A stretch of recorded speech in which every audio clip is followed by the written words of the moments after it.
It's like there's a day in here. Like it didn't.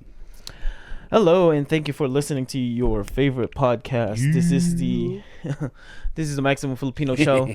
We're back doing this podcast. This is we're a little late, maybe like a day or two, depending. I don't know when this is gonna be uploaded, but we're doing Afterflicks. Afterflicks is the shows and reviews. Reviews from reviews of the shows and movies from your favorite subscribe apps such as Netflix, Hulu, Disney Plus, and things like that. Lately, we have only been doing Disney. Yeah, and not just any show. We originals, right? Yeah, just originals. We did one Netflix original that was. We haven't even uploaded that one. We did Project Adam. But yeah, we have been doing that. I don't know when that's gonna be uploaded. Hopefully soon. But yeah, tonight or right now we're doing it's a second episode or part 2 of the continuation. That's a lot of redundancy. It's a continuation of the Moonknight series, a Disney Plus original show. This is the episode 2.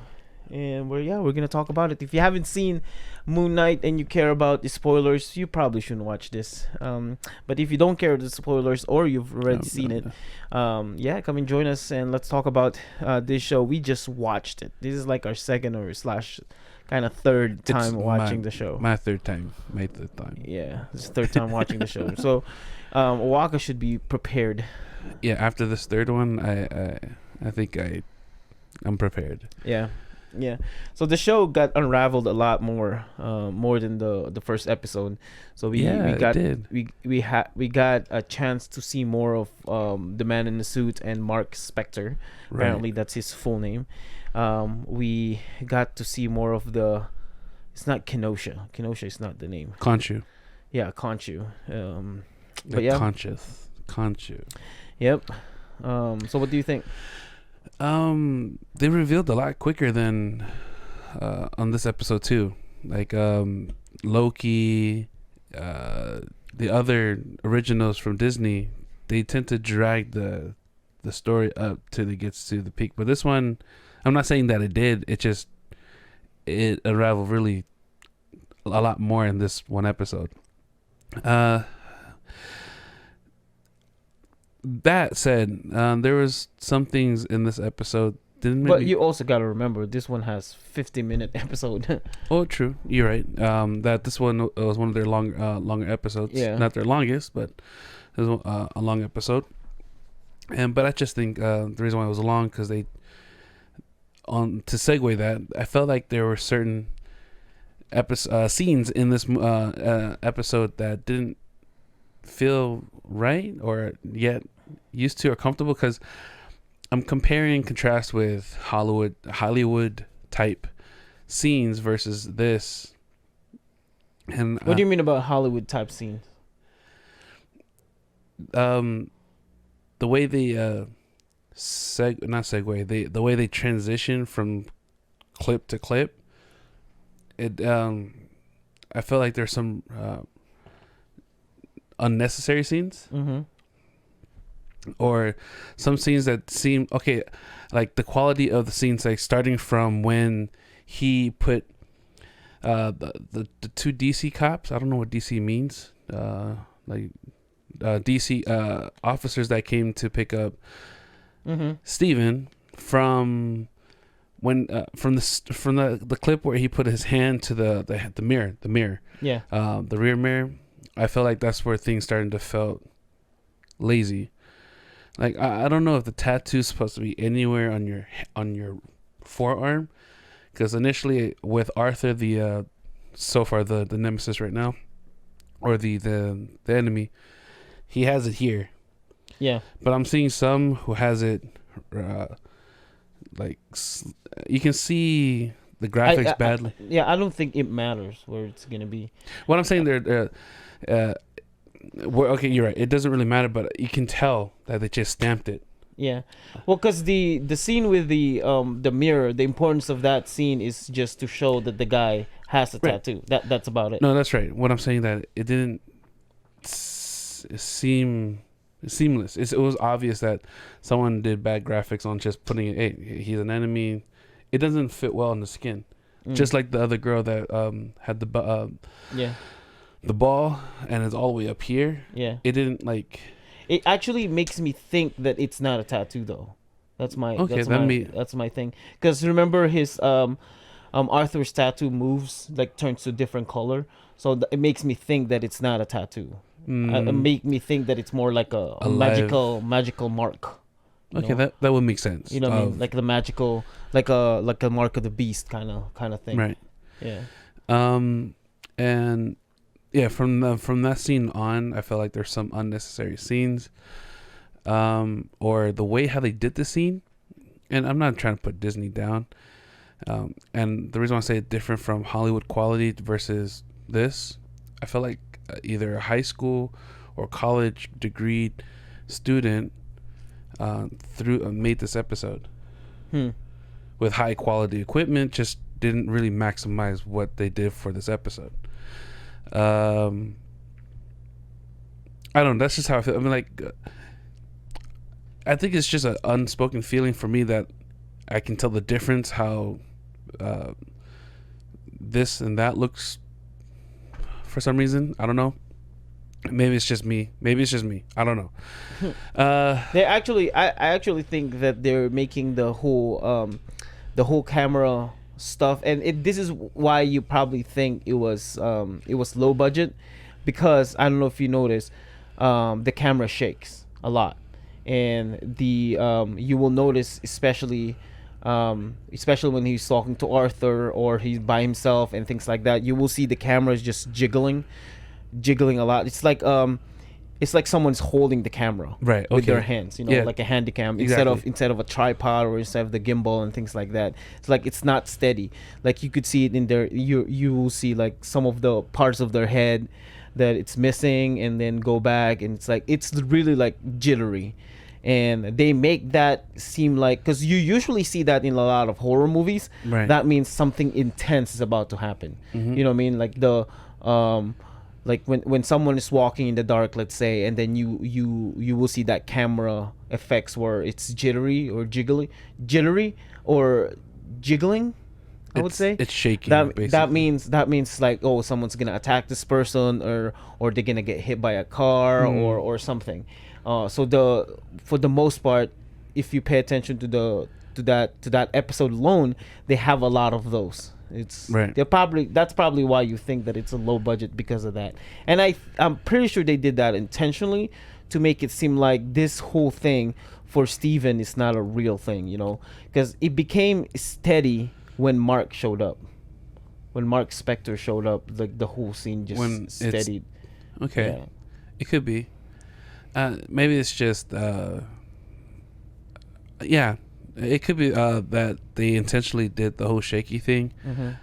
I don't know why I feel a little off of it this one, but it just didn't fit right, I guess. I don't know how to explain it, but it just doesn't fit right.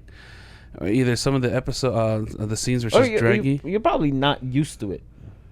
Yeah, that's what I'm saying. Yeah. I don't know how to put it in words. It says maybe it's a unique style of how they did this scene or how they did this episode. And it's just I'm not used to it, or they just kept dragging certain scenes to maximize the length of the episode, because it was 56 minutes. Yeah. What are the parts? Because to me, I actually didn't think it was draggy. I actually think a lot of their scenes that it seems like draggy, like the conversation between him and Arthur, kind of you could think that it is draggy, but to me it's like there's a lot of information in there. No. Okay, what I mean draggy is like that. I think they're trying to build the suspense. It's like, okay, I get it. Just get to it. Get to it. Yeah. There's no need to wait for it. We get it. Something's about to happen. I don't know. I watched it the third time and I thought I might be able to explain it well, but I'm terrible at explaining. Which parts do you think it was draggy? I'm trying to remember. Let's see. Dang it, I thought I would remember it, but I don't. maybe not draggy. Okay, maybe it's not draggy. It's just that I felt like it was low quality, as you said, low budget from the clip to the tattoo guy all the way up to where when Mark comes into the picture, or when after Mark transforms back to away from the suit, where he's arguing with Steven inside the mirror. I just felt from that clip to this clip, in between, it wasn't great. Like, for example, okay, so you know how I saw it. It kept bothering me. I thought it was a piece of trash that was floating down or something, because I kept going back and forth with the clip. So if you happen to go back on the clip where the jackal breaks through the door, where his wife Layla tried to tell him change to the suit. Yeah. So when you see when he breaks through the door, the clip, there's nothing. When you're looking at it, when they hit the clip where you see he breaks through the door, you see him black and white. But when you see it from, they changed the point of view from Layla when she's looking at the door. She's like, "What, Jackal? What are you looking at?" But I look at the bottom of the screen. There's this like black thing, and I thought it could be a the piece of paper that was covering the items that's just kind of starting to float down. But I looked it back and forth from the scene clip before and the clip after. I think there was a mistake of the graphics there, and they just minded to have it there. I don't know. I might be wrong. You just need to check it out and see what I mean. There's that, and when people was walking back, the moment that he grabbed the cane, I thought maybe they just like it was a switch on and off, because normally when you see that. The power coming from the cane. When he grabbed it was laying on the table. There was nothing, no light, no nothing.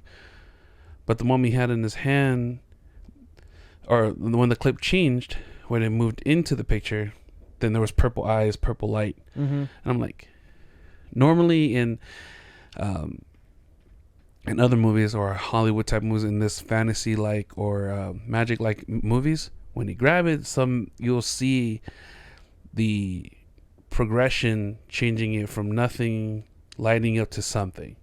But it wasn't like that. It was just off, on.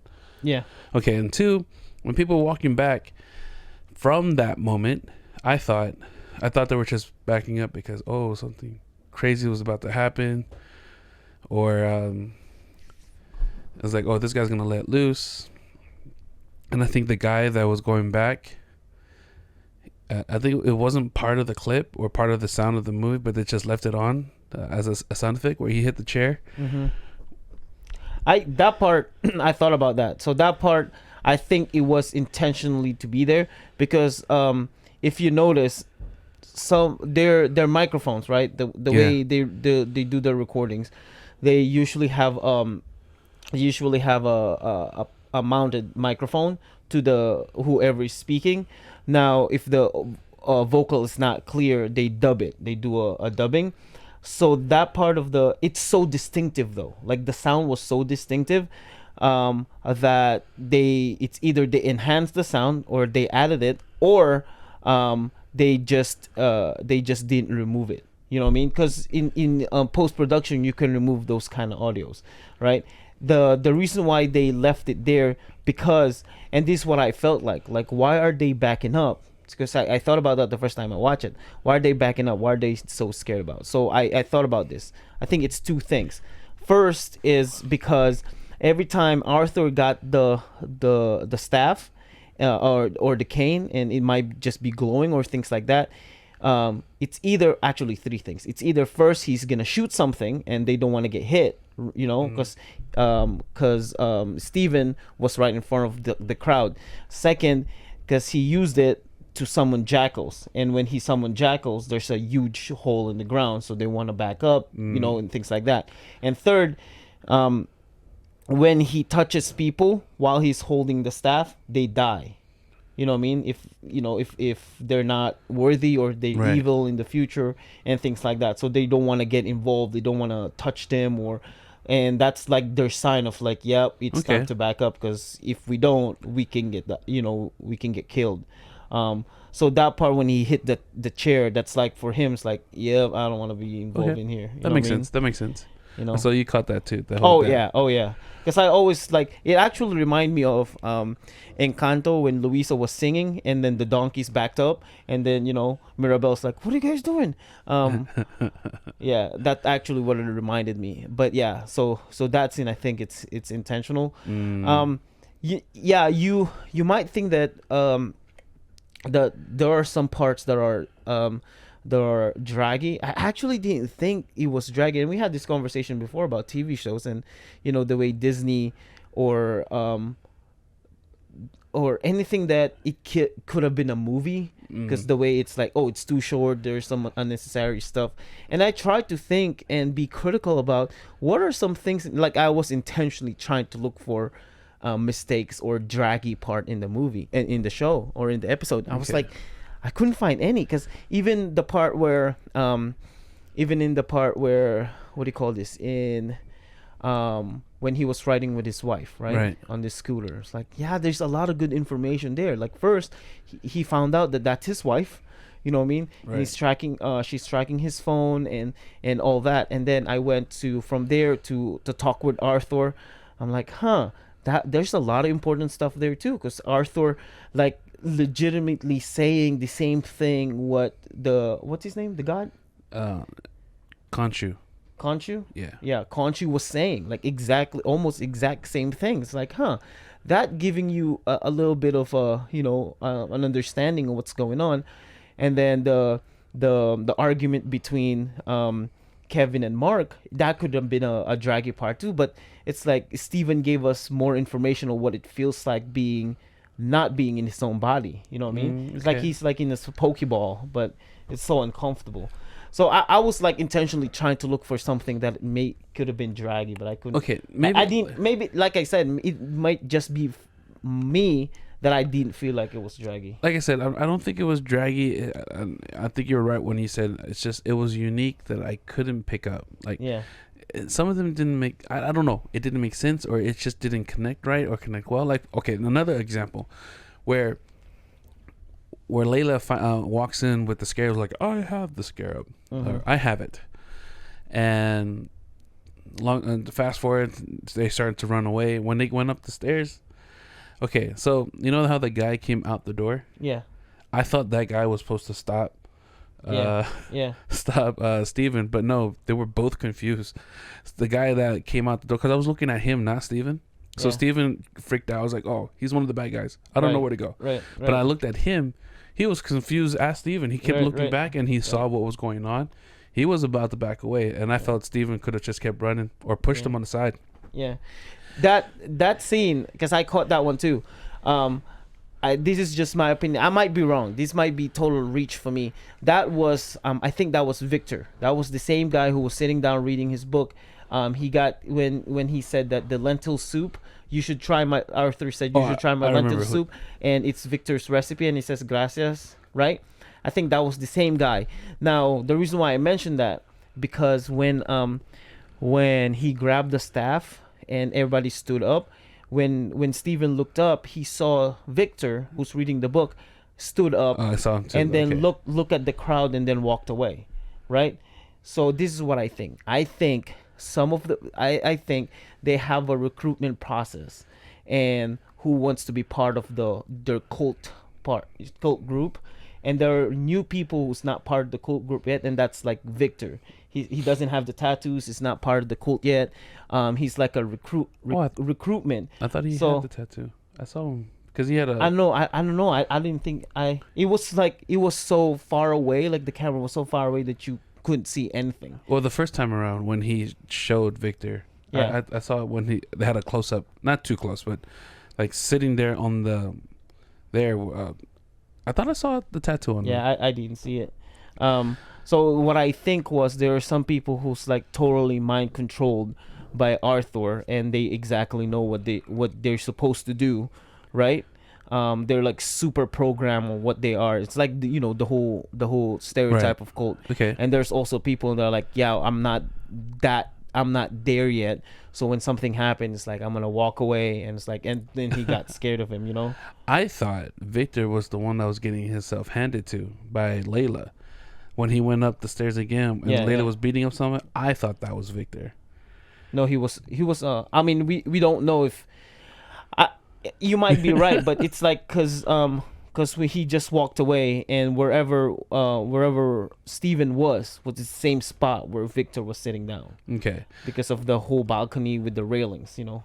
All right. Well, I led to that scene because when he went up, then there's that scene where they. Okay, so Steven goes up. He sees Layla, kicks the guy's butt, and then the scene goes to the part where y'all falls down and hits something or falls into something, and then the clip changes to back to Arthur when he's summoning the jackal, and then after that, a little bit of that scene coming up, they turn back to Steven and Layla. And Layla grabs Steven, and then Steven says, "It's awesome, right? Oh, you were that was awesome." Now I wasn't sure if that was awesome about her kicking butt or seeing the light, because that didn't fit well for me. It would have made sense that he was shocked in awe of Layla being able to take care of herself. Mm-hmm. But the transition from there to the scene where lights and the floor is opening. I think it's towards Layla. I don't think it's towards what Arthur was doing, because the reason why I said that, because They were both looking at Arthur. That's what I thought. no. It's because when the door swung open, he said, "The jackal! It's the jackal!" So it's like he had no idea what came out of the hole, or he had no idea what's going on. And I think he was just saying what was awesome was, because if he said that, if what Arthur summoned, if he think that was awesome, he wouldn't be surprised when he saw the jackal. Oh no, you're right. I wasn't saying that he saw the jackal come out. He saw magic happening. Yeah. That's unearth-like, or well, technically at this time. Well, because the scene that we saw, he wouldn't have seen any of the magic. He only saw him on the ground saying something. Yeah, but the lights were coming on. That's the Right. lights were. Yeah, you're right. There was no hole yet. But the light, purple light was starting to emit from the ground through the cracks, and I was because I mean, think about this. Okay, think about this.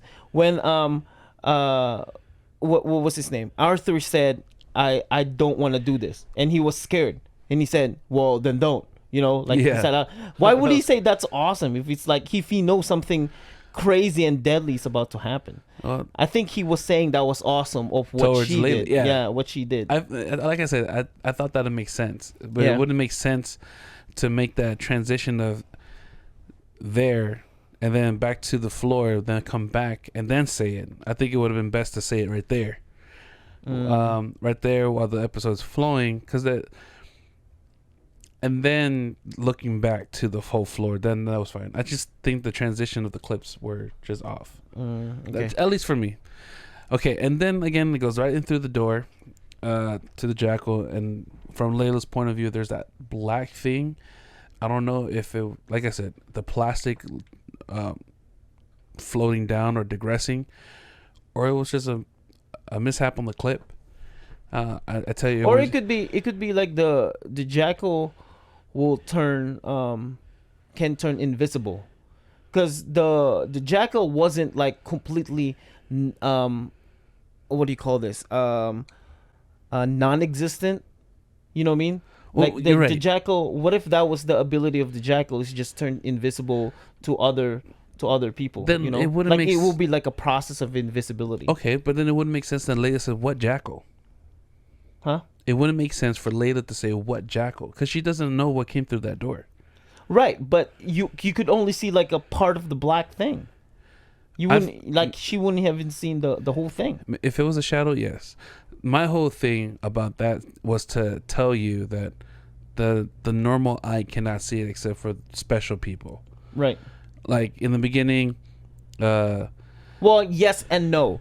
This is my thought. Yes, because I thought about this, about the invisibility of the jackal, because she tossed water on him and he got covered. Yeah. Right. So that means he's not like truthfully non-existent to naked eye, to human eye. I think he has an ability to get invisible, you know, to camouflage. Okay, camouflage. You know himself. what I mean? Okay. Camouflage himself.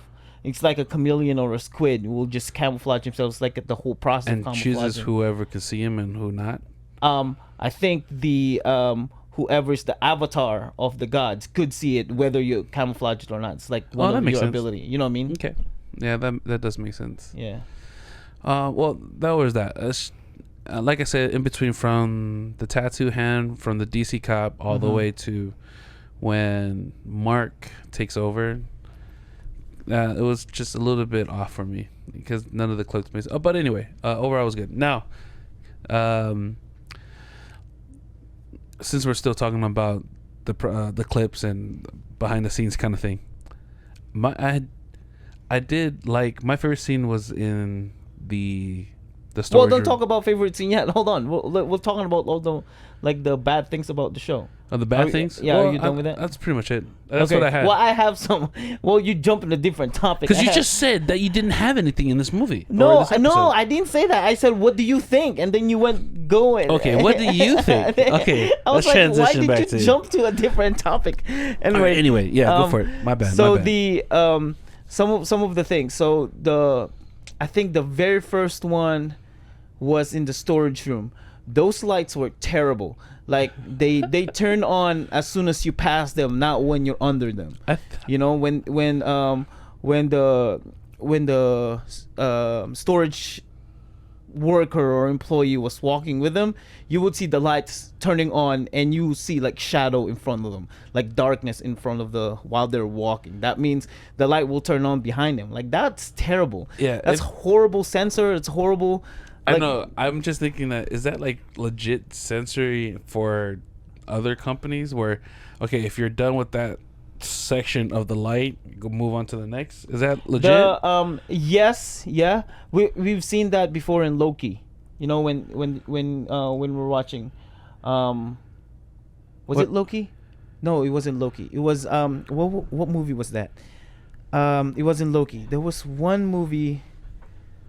No. Captain Marvel. It was Captain Marvel when he was being chased. Him and Captain Marvel and Nick Fury were going in the police station. Oh. Yeah, and that whole light, but the light was like the whole section, not just one area. Yeah, I think that makes sense if it's like blink, like click, click, click, click, click all the way down the hallway, but not when just one section and then the disappears. Yeah. I thought that was a little bit but weird. that was like that part was like, that's a terrible light, you know.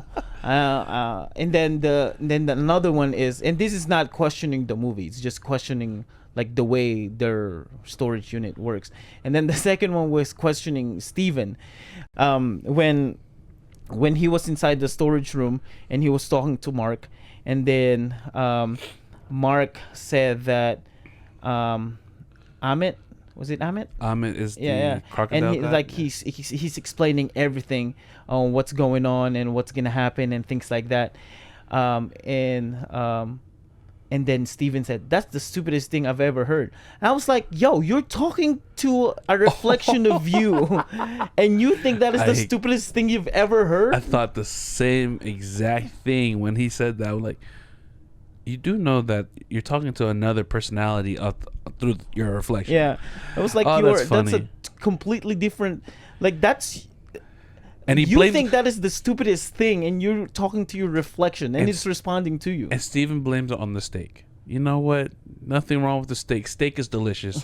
When he heard that comment, he said, "I eat steak for one night, and this happens. The stupidest things ever." I was like, "No." Yeah. I was mad about that statement. Another one was, there was another one. When Mark Spector put on the whole suit, right? Put on the cape and the whole suit. And I think I get it, right? I get it because it will show you. First of all, Steven's weapon is different with Mark's weapon, and that might be because they're wearing different kind of suits, right? But their weapons are completely different. There might be like an explanation why would it be different, but I don't know. I have no idea. But for now, when Mark became Moon Knight, And like I said, I get it because you have to show the hero's weapons and things like that. But it was so pointless that he grabbed this weapon to act so cool, and he didn't even use it. He started running and climbing, so he's like, put it back or whatever. Because I looked at it. I watched it, like, the third time I viewed it. When he was climbing, he wasn't holding anything. I thought he was just climbing. Okay, I saw that too, and I thought he used it to climb. No, like you could see his fingers. Like I literally like pay attention and focused in on how he grabbed it. I thought it would be like wrapped around his hand like this, or it will be hooked with the with the ledges and things like that. No, it was his fingers. All right. He was grabbing it. I'm like, wait, why So did you you saw pull the up? same thing. Why did you Okay. pull up your weapon then? Why did you take out your weapon? And then that scene when he stabbed the jackal and then impaled the jackal on the thing, and then his weapon fell. That was really cool. But the rest is like, what? Why did you take out your weapon again? And then even Steven, when he pulled out his weapon, he didn't even use it. Well, he had to listen to his wife. He says, "Take him out of here." So No. Steven, I'm talking about Steven. When he took out his baton, it was like, oh, what are these? He didn't even use it. Yeah, he did. He He didn't. completely dropped it when the jackal jumped on him. Yeah. But yeah, no. Going back to the scene where he said, Mark pulls out the moon. I don't know what you call them, weapons. I don't know. Are they supposed to be brass knuckles when they're not your knuckles? No, they're supposed to wrap like this. That must be the most uncomfortable weapon. I kid you not. I can just imagine. But anyway, There are weapons like that, but it's different. So you have this thing, and then you have a cover around your fingers, and then you have a section where you can wear it. So it's Right. like a brass knuckle with with extra stuff. It's like a brass knuckle with extra. yeah, right. I think he put it back because his wife said, "Take him out of here." No, he just started running. If you watch that clip again, when he said, "Get him out of here," right? He pulled it out, right? And then he did this superhero pose, and she said, "Get him out of here." He started bolting. Yeah. Yeah. See, you saw it too. That's a useless scene, or that was just dumb bringing his weapons out. I think it was just bad timing to bring it out. Because he would use it later. It probably like a force of habit. It's like every time I go into the suit, I gotta take out my weapon. Got to give a superhero pose. Right. Speaking about a superhero pose, Steven did a superhero landing. Yeah, I know. I thought that was He did. after he getting hit in the head, Yeah. and then he drops, and then he completely forgot or forgets that bad things are happening. He gets carried away with the suit. Yeah. Did you notice too that when Steven fell and he called for the suit, well, he hit the Rail or something. No, he called for the suit. He hit the rail and then turned to a suit, and he did the perfect landing, right? Right. When with Mark, he has the suit. He killed the jackal. He didn't do the perfect landing. Did you notice that? Like the parallel of two. Right. Yeah, because he killed the jackal. It was so cool, but he like landed on his face. Or something like that. You know? Yeah, he did a bad landing. Yeah, he did a bad landing. And I like his statement, where Mark was trying to figure out, Steve, what are we wearing? Yeah. But it made me think that the Avatar uniform or armor may not necessarily need to be the way it looked, because it could be anything. No, I think it's up to your imagination. Like, because that's what Steven imagined the suit would look like, so that's how it appeared. And then Mark would have been imagining the way, because he said the legendary whatever in Egyptian mythology, and that's what's gonna appear. I see. That makes sense. I think so, because I'm only basing it on how Steven summoned the suit. I wonder he still had the Moonknight logo and the Moonknight face and the eyes and things like that. It was just so modernized. Yeah, it's just he didn't have the mummy kind of suit and the hood and the cape. But yeah, that scene too. It's like what I think just made me frown is he fell. He had the suit. He talked. And then he's like bragging about, it's like, look, I mean, it looks good. Like, do you not know that Layla is still in the storage with a bunch of enemies?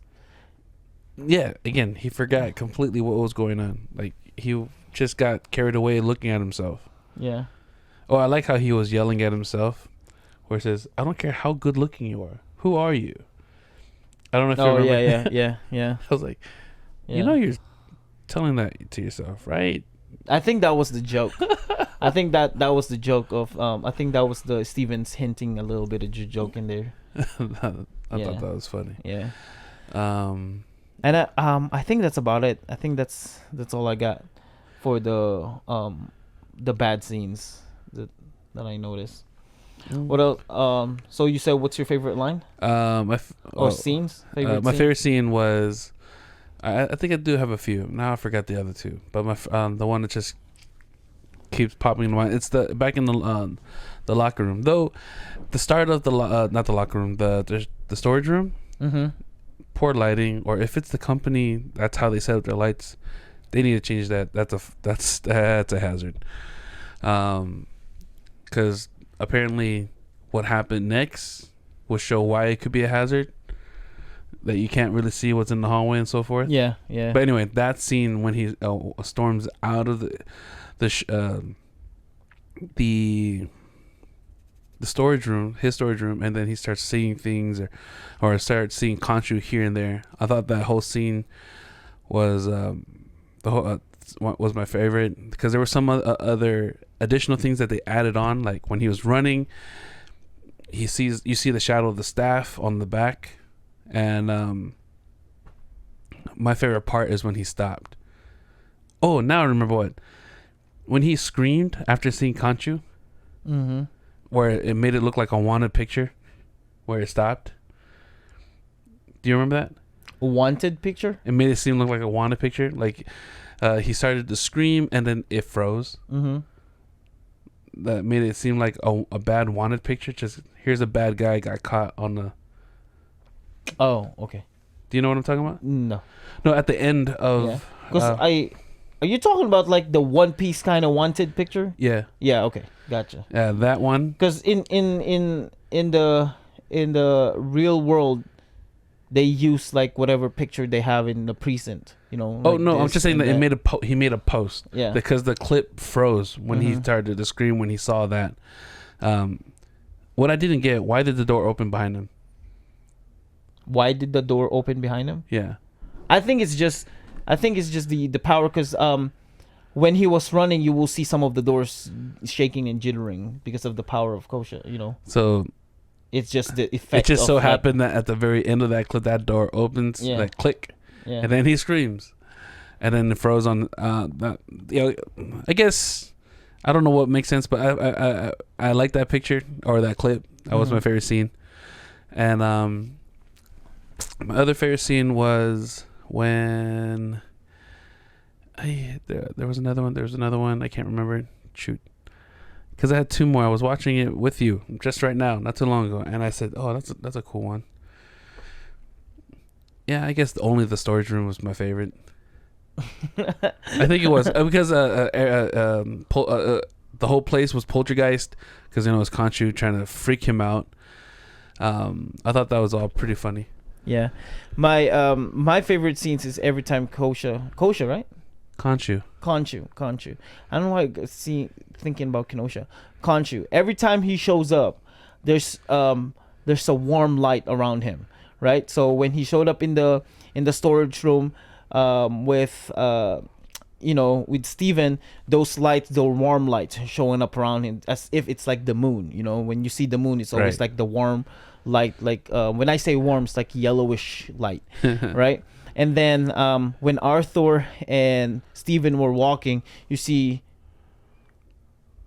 what's his name again? Khonshu. Khonshu stood up from the ceiling, and then his crescent staff, and then right there is the light bulb from the post on his staff.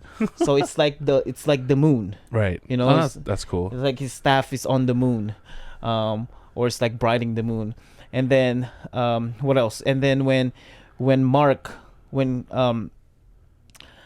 Khonshu showed up, after Mark kicked the mirror, right? And that's actually one of my favorite lines, is right there. when after he kicked the mirror, Khonshu showed up. It's like, I thought you can handle this, or I thought it's not gonna interfere. From that scene, you will see one of the post light in there, and then when it shifted right here from the top of the building, there's another light right there, and that the same light when it shifted. It's always like there's always the light post, warm light. I missed that. Being seen when he's around. I think that last part with the mark is unintentional. I think it's just to make a better lighting and things like that, but the rest is intentionally making it seems like that Khonshu has a warm light, like the moon light around him, because he's the god of the moon, yeah. But yeah, true. Yeah, Interesting. I still cannot figure out what he looks like. I mean, he looks like a bird to me. I think he's supposed to look like a bird. Yeah, Like a bone bird. yeah. He does look like a bird. This movie reminds me of a lot of shows. Like, I don't know if you remember your other favorite scene, but I'm gonna jump into this part. Oh,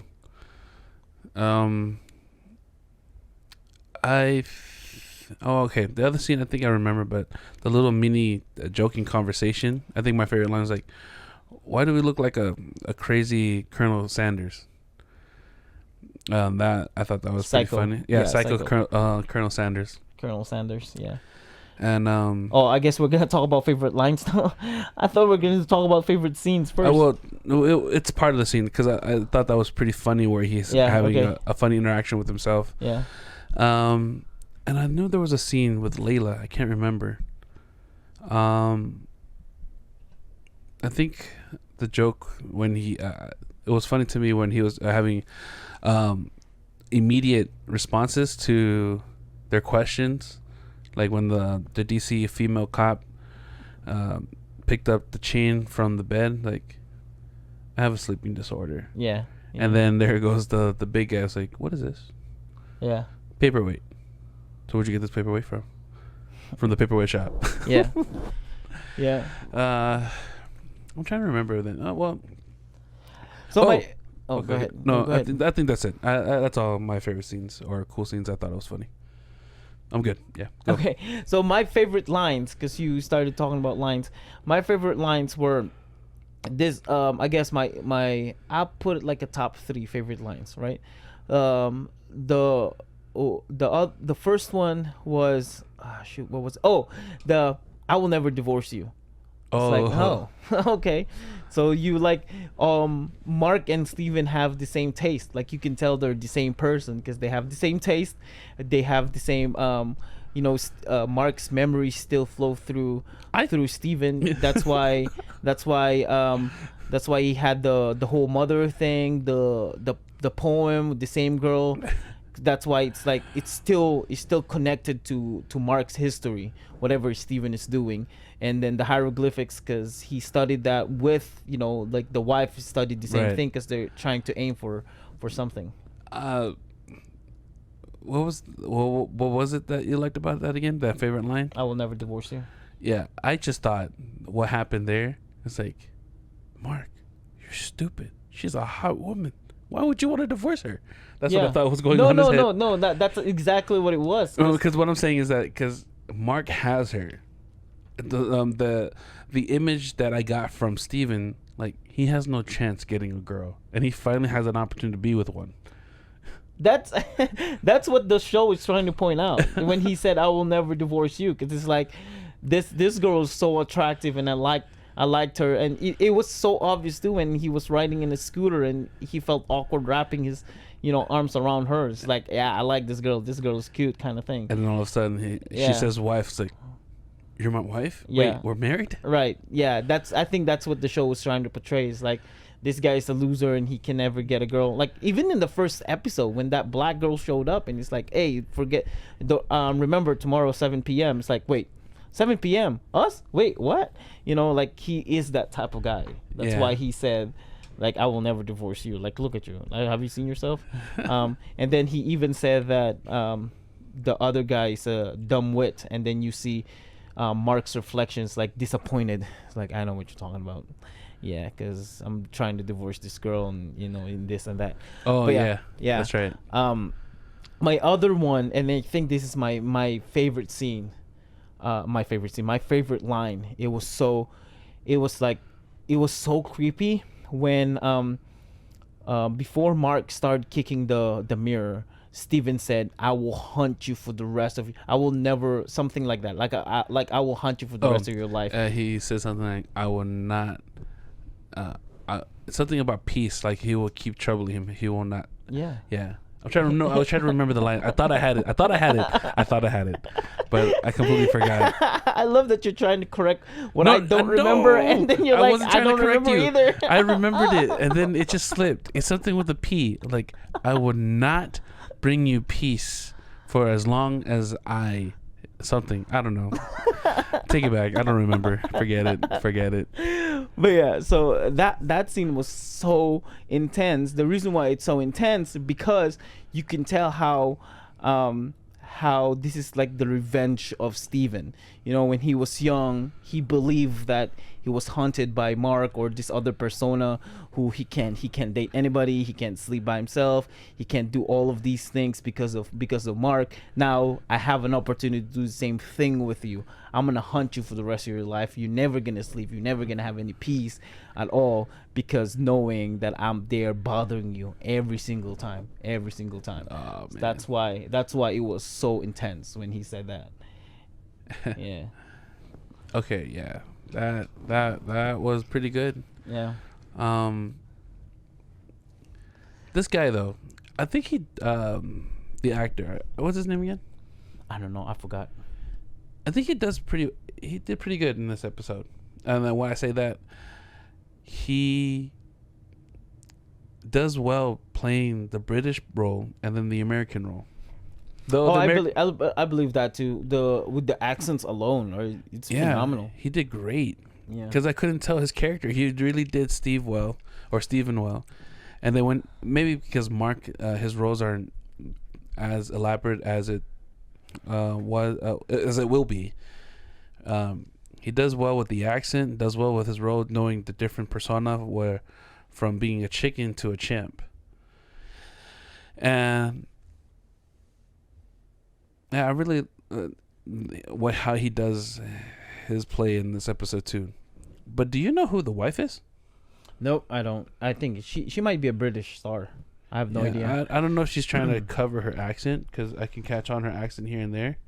Yeah. I don't know if she's trying to be an American wife or a mixed British wife. I think she is a British wife. Yeah, I think she's from England. I think she's European at least. I only know two A-list stars, and there's the main one and the villain.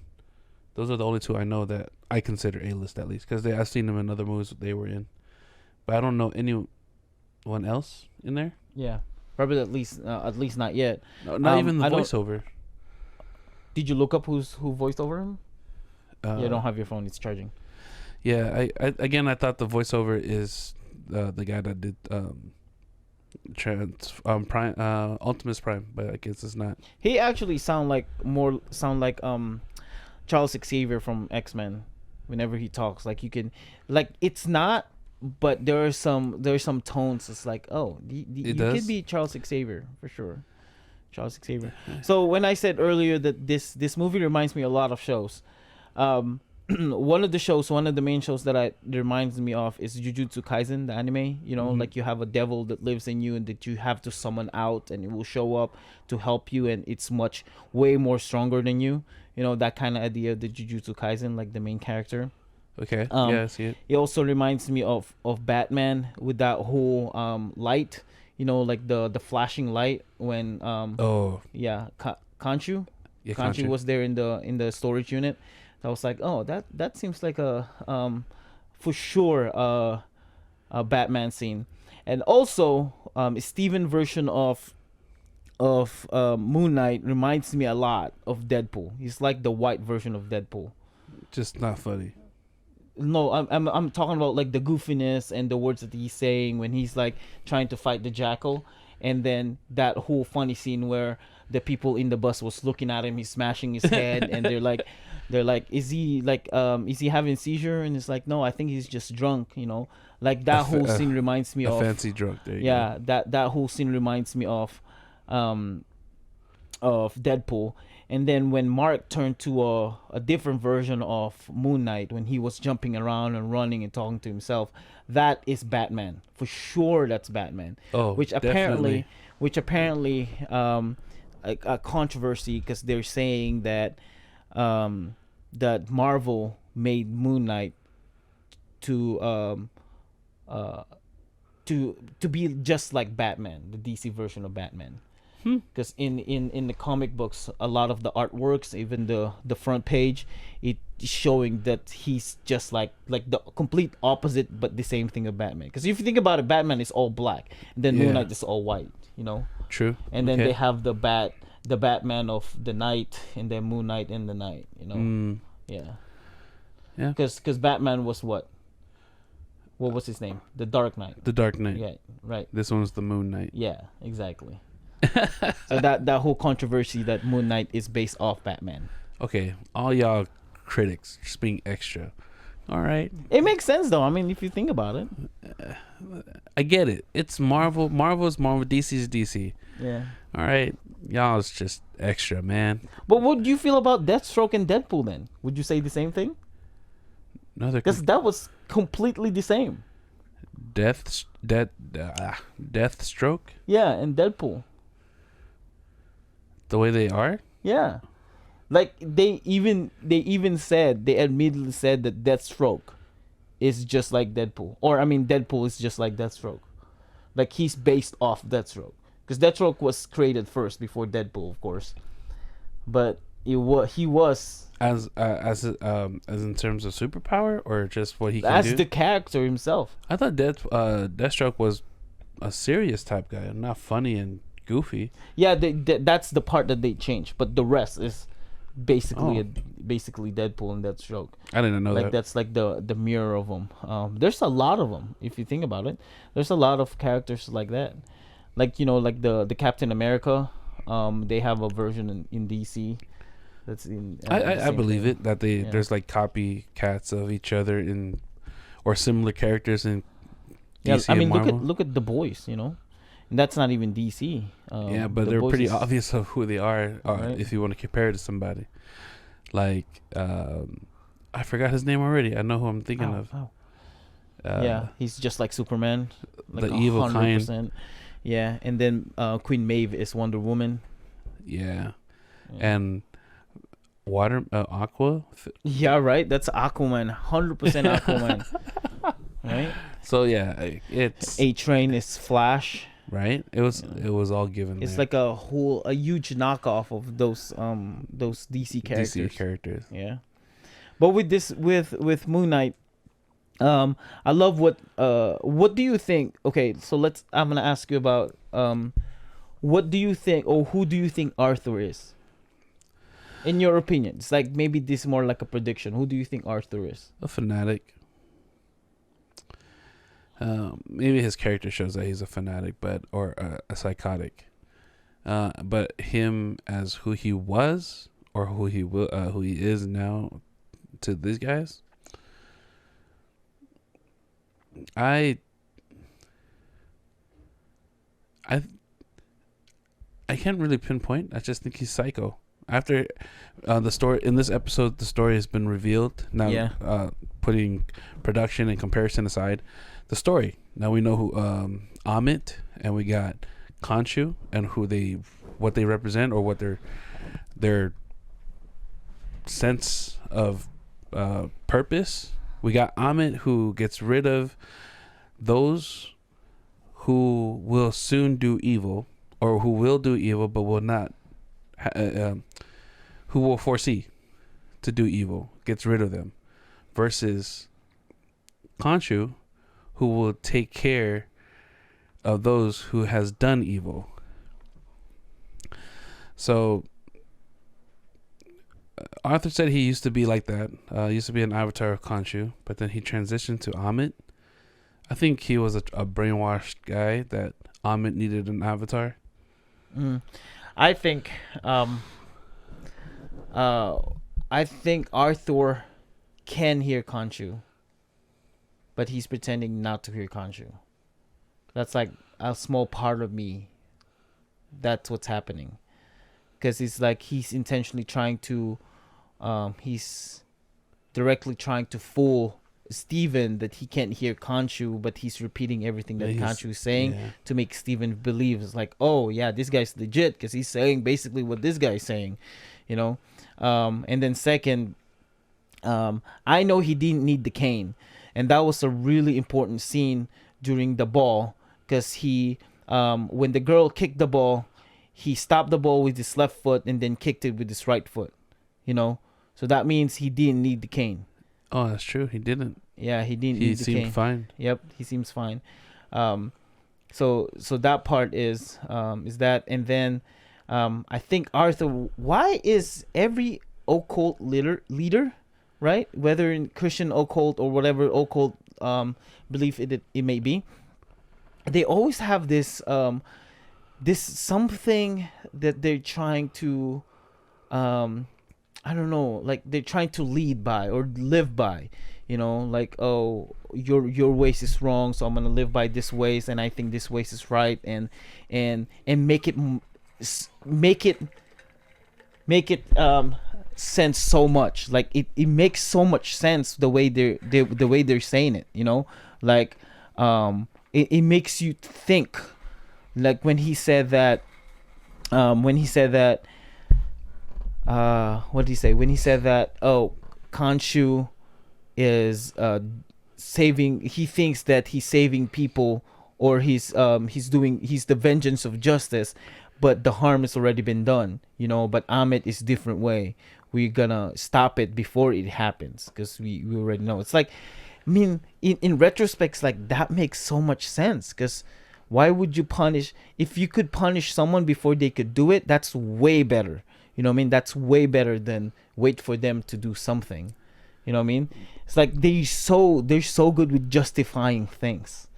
The way they word it. Yeah. Well, not just the way they word it, the way they explain things. You know, him and most of the villains. Like look at. Well, no, I get it. You're true, because when they but when you put it in perspective, just like how what's his name, Steven did, it made sense. Like, oh.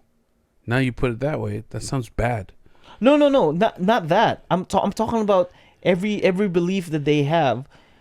They justify it so much that it makes so much sense. Because if you like really deep down think about it, it's like I'd much rather have that. You know, like if you tell me that you can punish the person who's about to, I don't know, to harm me, because you know in the future he's gonna harm me. Yeah, punish him right now, whether he's innocent or not. Punish him. You know what I mean? Like they're so good in justifying things that if you look at it really in a deeper level, it's like, yeah, that actually makes more sense. And that not just him. Like you look at Thanos. You know, like if we eradicate half of the universe, the other half that survive will thrive. Because now we don't have to share all this wealth and all these resources to half of the universe. You know what I mean? Like they're so good in justifying the bad things that they're about to do that when you look at it, it's like it makes so much sense. You know what I mean? Like, do you get what I'm saying about the Amit? I see where you're going at. Yeah, because it sounds. Yeah, I do get it. I don't know how to put it in words, but I get what you mean. Yeah, but I mean, it's still wrong, of course. Like, just the way Steven said it. Like, how would you know? Because, I mean, he said that nobody's perfect. Everybody's gonna do something bad. He didn't say it like that, but it's like, how about a child? You know, someday, 30 years from now, he's gonna do something bad. And we always do something bad. Are you gonna say, well, you're gonna be punished now? Well, I haven't even done it. You know what I mean? Yeah. If they use the word prevent rather than punish, then okay. I think I'm okay with the belief, but to punish them right away for something they yet to do, but yeah, Right. I wouldn't be okay with it. And that's why I believe in what you said, that Ahmed is just using Arthur, and it always turns out like that. You know what I mean? Right. Like every time we've seen this in a lot of movies. When what's the popular one? I forgot what the movie was, but when aliens were using these humans to break whatever government they have, right, to ruin the country, right? These aliens are using these people, and they promise them that once if we win, we're gonna give you all this wealth. You're gonna be this, or you're gonna be powerful. And then when they successfully break down the government or break down the whole world, and then they ask the aliens, "Hey, what's the power that you promised?" What do? They kill him, right? They kill him, and it's like that. So they're just using him. So it might be in that the same trope too, that Ahmed is just using Arthur, and Ahmed will be the main villain. Because remember this, most of the time, and I'm gonna say it again, most of TV shows, the first nemesis in the first few episodes is not the real nemesis. There's always gonna be the real nemesis that's real gonna guy show comes up. out. You know what I mean? That's right. In every show, almost every show. Look at Loki. Oh, it's Kang. That he is the main enemy. You know what I mean? Right. It's not TVA. It's Kang. And then if you go to WandaVision, it wasn't Wanda the main villain or anybody else around there. It was who? It was the girl with the purple. Yeah, the witch girl. The witch. The another perfect one was what was that one? It's not even with Hawkeye, right? We saw who the real villain is. You thought the villain was the jumpsuit people or Yelena, but it's not. It was Fist. Kingpin. Yeah, it's Kingpin. So it's like that. They will give you, Disney will give you, or any other shows will give you like the initial villain that you will hate, and then it's like, oh, here comes the real villain. Yep, he showed up. Yeah, the fact that he said that he used to be with Khonshu makes me feel like he's a good guy that just got taken over. Yeah, that whole conversation too with Khonshu and Mark kinda. It's so vague. It is so weird and confusing, because at first Khonshu was telling him, "You're a failure. You're this and that. You think you can do this?" And then Mark said, I can do it." And then Khonshu said, He said first, "You've proven that you cannot." Right? Yeah. And then right after that, Khonshu said, "I will save you. I will save you with all I got." I'm like, wait, how are you like changing pathways right now? And then right after he said that, he said, you think this body is yours, but he said that at first, but our deal is not over, because Mark said after this we're done, everything is paid off. And then he said, well, you know who my next candidate is, right? Your close dear person. And I'm assuming he's referring to his wife. I thought so too. It's not clear yet because he only said she, Right. It could be someone else, but most likely it's gonna be her, because he even said to Steven that Khonshu wanted my wife, right? And he's trying to protect her and so things like that. That's but I'm what not gonna let him. Yeah.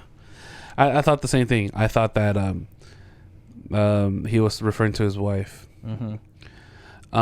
Can I say a prediction real quick? Go for it. This is my prediction to the show. It's the second episode of Moonlight. And I've been pondering about this since I first watched the show. There are some conversation there.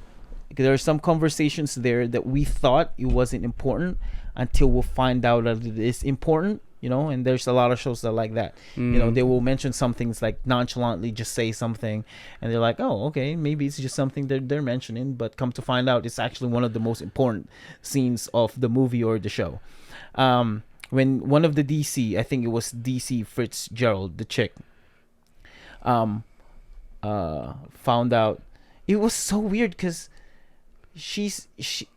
so her name is DC Fitzgerald, right? Yeah. And then the other one is DC Kennedy, right? I think so. But she called him Billy And he said, Billy, look what we got here, while she was looking at the laptop. I'm assuming that it's a nickname. Right, I think so. But or maybe his real name, like the cop, his cop names, or his other outside world name is DC Kennedy. Anyway, while she was looking at the laptop, she said that Mark killed a lot of people, archaeologists, right? That were shot in the head. Oh no, mercenaries. No, archaeologists. No, the archaeologist was the last person he killed. Okay. He killed mercenaries and then. Yep, the archaeologist, right, on the back of the head. I think that was the original Mark. And these are my points why I think that's the original Mark, because Khonshu said that you're practically dead when I saved you. Oh. Right? You're practically dead when I saved you. And second, Mark said, I'm covered in blood. And then Steven said, you have bloods all over my hand. Right? And he said, I'm covered with blood. And that guy was shot in the head. Oh, man. He said, I'm covered in blood. So what if that archaeologist that found Khonshu, right? Or that found the scarab, because Mark was looking for the scarab, found the scarab, and then those mercenaries or whoever it is shot him in the head and left him there. And then Khonshu showed up and saved him. You were practically a corpse when I found you. Yep, you're practically a corpse when I found you. Oh, dude, what if that archaeologist was Mark? That's a good one. Right? That's a real good take. That's a nice hot take. I know. I'm saying, because I was like, I'm thinking, because when that black chick, DC Fitzgerald mentioned that, it's like, there's got to be something in there, because there's no way this show will not. There's no way this show will mention that for no reason. I thought. You know what I mean? I just thought they were trying to emphasize or elaborate. What Mark did? Yeah, what Mark was doing. But that was a good catch. I never even thought of that. Yeah. But then it makes sense now that you think, why would they bring that up? Yeah. Execution style. Yeah, an archaeologist execution style. Yep. Ooh, that's nice. That was a good one. And then he said, I have blood. I'm covered in blood. And then you're practically a corpse when I found you. Then do you think... like he became an avatar after he died, you know? Is it the same person then? Huh? Yeah, that guy who got shot in the head, that archaeologist, was him. That was Mark. I mean, is him. Well, yeah, is him. So he got resurrected. Okay, and became an avatar of Khonshu. All right, so we are thinking the same thing. Because I was trying to think, wait, then how come there's a passport of Mark Spector? And then is it the same wife? Or does the wife know that he's in a different body? Or this is Mark? Because he disappeared, you know, and that was the other clue too. When Layla said you disappeared and I was worried about you and you were gone and things like that. That might be the time that he went to Egypt or he went somewhere to find the scarab, or to find when Khonshu found him and when he died. You know, putting the pieces together, you might be right. Yep. Because she said, I thought you were dead. Mm-hmm. Yep. Yeah, that makes sense. Oh, that makes a lot of sense. Right? But then it just doesn't make sense where Steven came from. I don't know. You know, I thought, because when I think about a typical... I think Steven is just another character that he created to hide his identity. Like to hide him, you know, like to it's like what do you call those agents, like the sleeping agents, you know, to hide their identity. You have to just like the Winter Soldier? Yeah, just like the Winter Soldier, yeah. They're like the sleeping agents. Like he created this another, like told Khonshu, make a bargain. Do you want to hide all of these things so people cannot find us, or Amit cannot find us? Let's make a character of this guy, a different version of me. I thought it was more of a defense mechanism to run away. And then all of the memories that he had are all fake, and it was so clear because we saw it in New Rockstar, when they mentioned all of the postcards that he's posting by the fish tank was the same postcards in the museum. So Mark was sending that to him to make him believe all these things. Giving him memories. Yeah. So all the memories that he had when he was a kid, that he couldn't fall asleep, he can date and things like that. Those are just all fake memories. I feel sorry for you, Steven, that you're a fake. Right? Oh man. Yeah, the moment that he realized that he's not real. Yeah.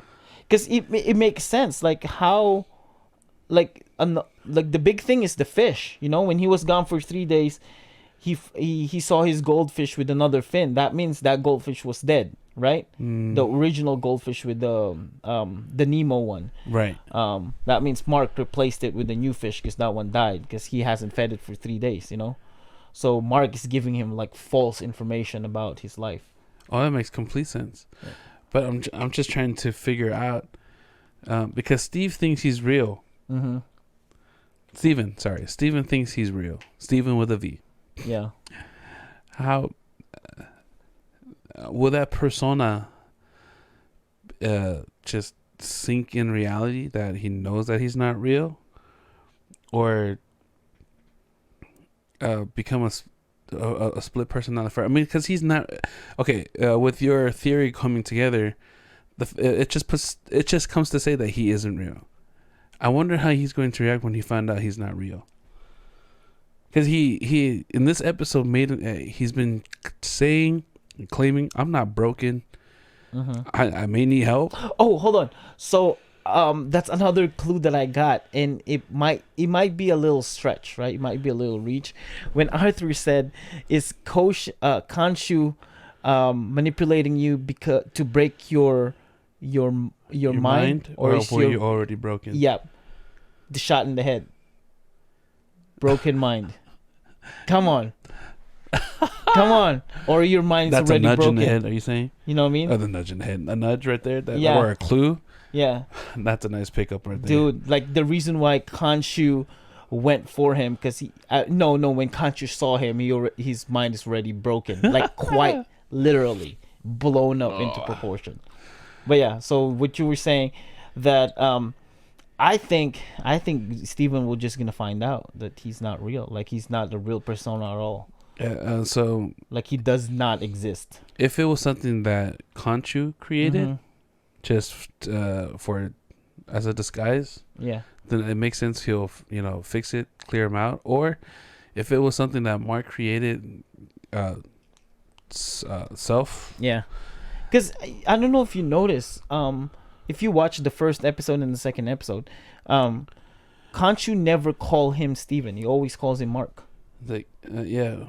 Because when Steven was around, and when Khonshu was telling him to kill him, he said, Mark, kill him, Mark. Yeah, and he says, Mark, you said he will not interfere. Yeah, he would never use his name. You're right. Yeah, I never heard him say Steven. Yeah, he never called him Steven. I wonder if he were to say Steven, it would transfer rights over to him rather than Mark. Oh, I don't know. Yeah, that's a very thin, a very, very reach. Yeah, because I believe in the innocence until proven guilty. You know, and with that said, you cannot put people in a way that, well, first of all, you cannot do that to people. You can't judge people before they even do it. You know, and second, if that's the case, nobody will be alive on Earth because everybody's gonna be dead. Yeah. Now, if you had the talent or the ability of Amit, knowing that this person will commit a crime, would you try to prevent it or try to cure it, or what would you do? If someone I know is gonna do something bad, yeah, I wouldn't do anything. You wouldn't? No, I won't do anything. No, like say, okay, maybe I'm gonna make this a little bit more dramatic. So if you knew that Thanos was someone who would become so destructive and evil, but at the time that you know him, he seems like a good guy here and there, and then before he turns, would you stop him from there? No, because Amit is a limited god, right? He's not like a overpowered god, but there is a reason for everything, and right. that's gonna go in the religious part of it. But there's a reason for everything. So there's a reason why this would happen, and someone will thrive because of that and became stronger to compensate that part. You know, like there's always a reason for everything. You can't just be oh, you can get killed and then that's it, it's over. You know what I mean? Mm. Like I won't interfere to any of that.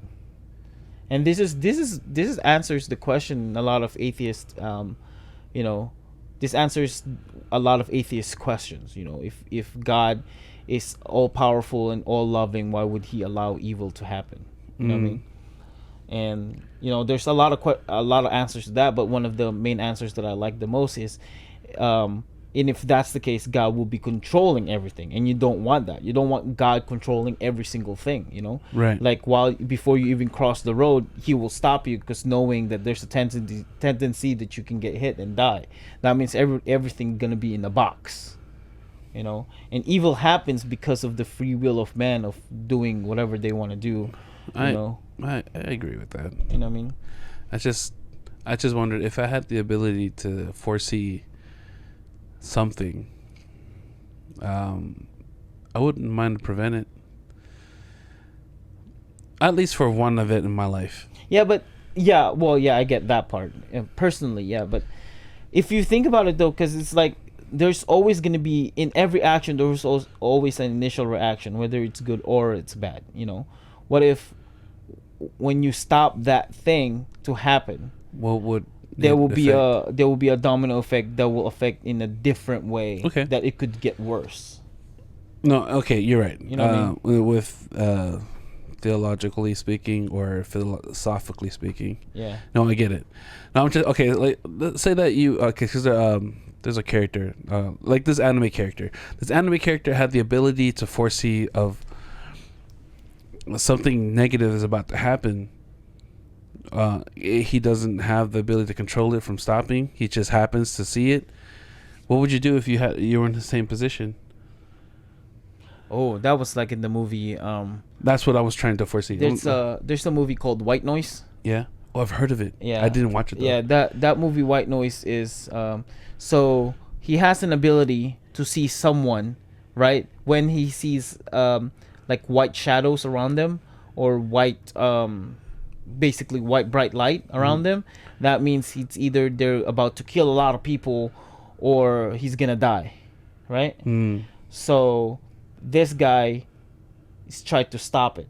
So he stopped like 3 people and he felt good. It's like I saved a lot of people, and come to find out it came back and he killed way more people because he saved that guy.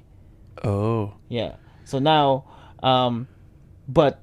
so now he stopped saving people. Like when he sees them, there's a bright white light, he's not gonna do something because he knows if he save them, more people are gonna die, right? Oh man.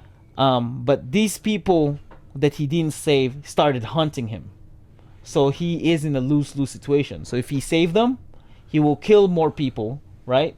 And then these people that he killed will hunt him, or he will not stop this person to die, but this same person will hunt him. Ooh. You know what I mean? It's like he's in a complete lose-lose situation. But with that said, that could be the potential thing that would happen. You know, if you save this person from not dying, what if this same person get to an accident and killed a lot of people? I haven't seen the rest of it. That didn't happen in Tokyo Revenge. Yeah, no. Yeah, Tokyo Revenge, like the whole idea of Tokyo Revenge, what do you call this? Going back and forth in time. The time travel, not just that, but the time travel idea of Tokyo Revenge is totally messed up. Because when he saved when he first saved the girl, Yeah. or the brother, because the brother would die.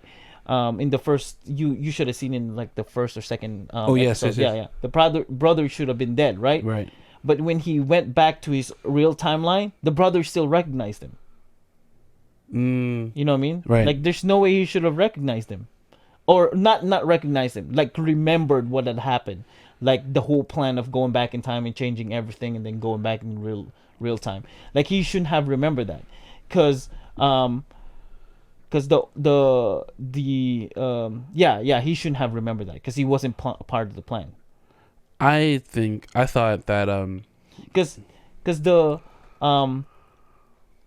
he shouldn't be part of that. The way Sorry. I see Tokyo Revenge after watching the movie made sense to me that it could be the same timeline from Project Adam. Adam Project. Yeah, Adam Project. Yeah. Well, because think about this, right? In the fourth or fifth episode, if you haven't seen it, the fourth or fifth episode, the sister of that kid, Yep. who's he was in love with Right. when they were kids, right? She's supposed to be dead, right? Because she died into an accident, right? And then in this fourth episode or fifth episode, he went back in time to save her, and he successfully saved her. So he went back to his real time, and then he saw his brother. Did you do it? I said, well, let's find out. Like, he had no idea if his sister is alive or not. Yeah. Oh, wow. I haven't watched it yet, but Yeah. I don't mind spoilers. You already know. But that's interesting. Yeah. Okay. So they went there and saw her. That's interesting. Yeah. But yeah, that was my question. Like, if you had the white Mm-hmm. noise concept, what would you do? I don't know. I wouldn't.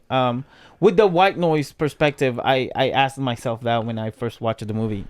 I don't know.